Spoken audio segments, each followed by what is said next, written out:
নমস্কার বন্ধুরা, মীনাক্ষী কিচেনে আপনাদের স্বাগত। আজকের রেসিপি হলো মিল্ক কেকের সন্দেশ।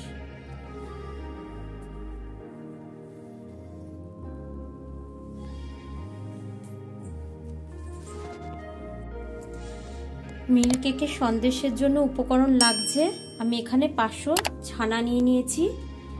এখানে লাগছে আমন্ড আর এখানে পেস্তা নিয়ে নিয়েছি। এখানে লাগছে এলাচ আর লাগছে কনডেন্স মিল্ক আর একটা ছোট্ট আমল দুধের প্যাকেট। এবার আমি রেসিপিটা দেখাবো। এবার ফ্রাই প্যান বসাচ্ছি, আমি এর মধ্যে 5টা এলাচ দিয়ে দিলাম। এলাচটা একটু ভেজে নেব।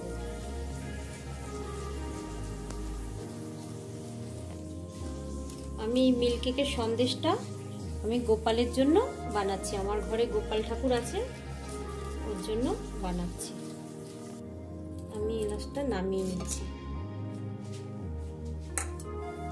এবার আমুল দুধের প্যাকেটটা আমি প্যানের মধ্যে দিয়ে দিচ্ছি। এবার এর মধ্যে আমি কনডেন্স মিল্কটা দিয়ে দিচ্ছি।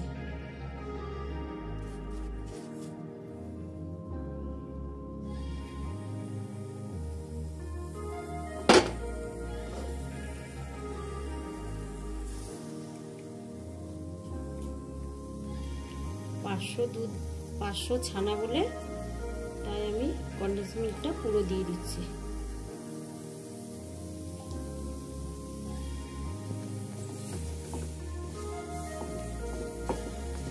এবার এটা এরকম করে ভালো করে নেড়ে দিতে হবে।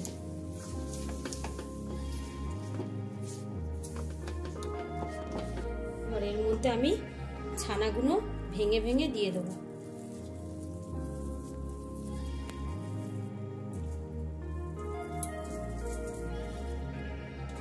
ছানাগুলো এরকম হাত দিয়ে পুরো মাখিয়ে মাখিয়ে দিয়ে দিতে হবে।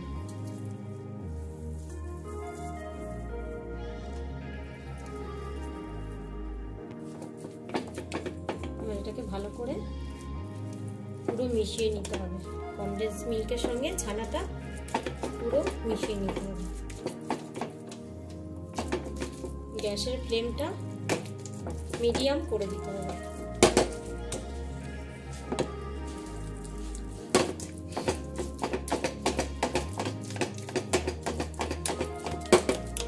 এরকম করে পুরো মিশিয়ে নিতে হবে যতক্ষণ না এটা পুরো মেল্ট হয়ে যায় একদম কনডেন্স মিল্কের সঙ্গে ছানাটা, ততক্ষণ এটাকে এরকম করে ভালো করে এরকম করে ঘুরিয়ে ঘুরিয়ে ঘুরিয়ে ঘুরিয়ে করতে হবে।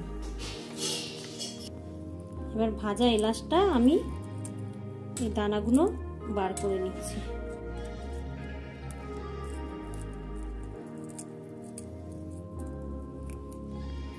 এলাচের দানাগুলোকে এবার আমি একটু এরকম করে গুঁড়ো করে নিচ্ছি, একটু ভেঙে ভেঙে নেব।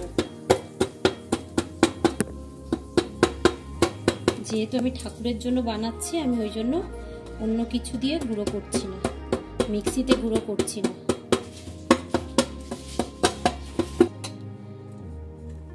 আমি মোটামুটি করে নিয়েছি। এবার আমি এটা এর মধ্যে দিয়ে দেব।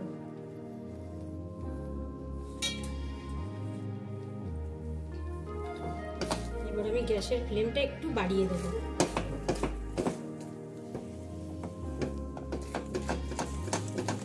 পুরো মেল্ট হয়ে গেছে একদম কনডেন্স মিল্কের সঙ্গে ছানাটা।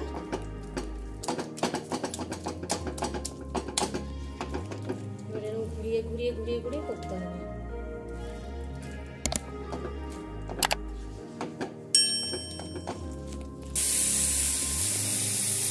পাক দিতে দিতে অনেকটা জল টেনে গেছে। এটা আমি 10 থেকে 15 মিনিট পুরো এরকম করে করে পাক দিয়ে দিলাম। কন্টিনিউ নেড়ে যেতে হবে।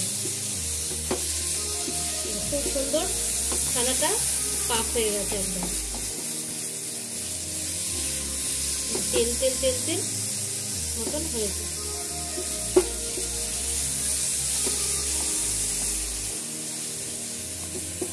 এটা বন্ধ করে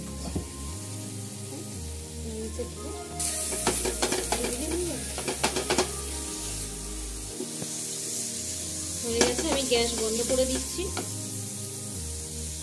এবার আমি এটা তাওয়াতে নামিয়ে নিচ্ছি।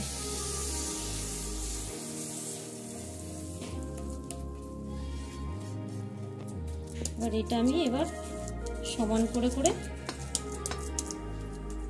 নেব।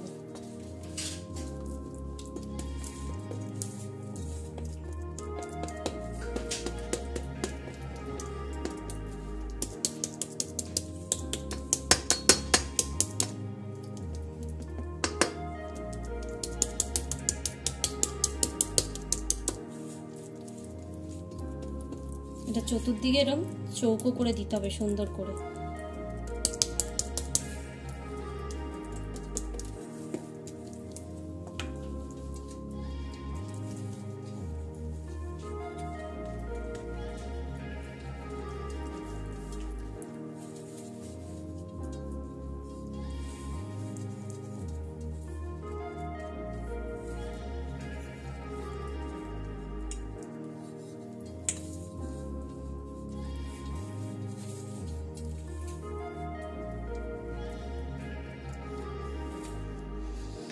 এবার আমি এর উপর দিয়ে আমন্ড আর পেস্তা দিয়ে দেব।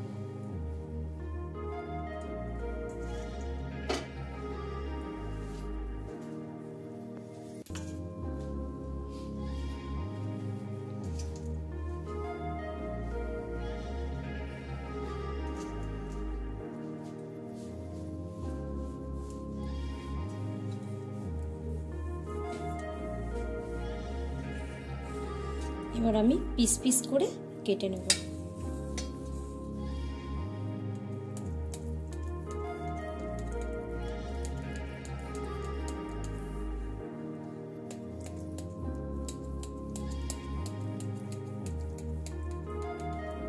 এটা গরম আছে, ঠান্ডা হলে আরো সুন্দর পিস পিসটা ভালো হবে।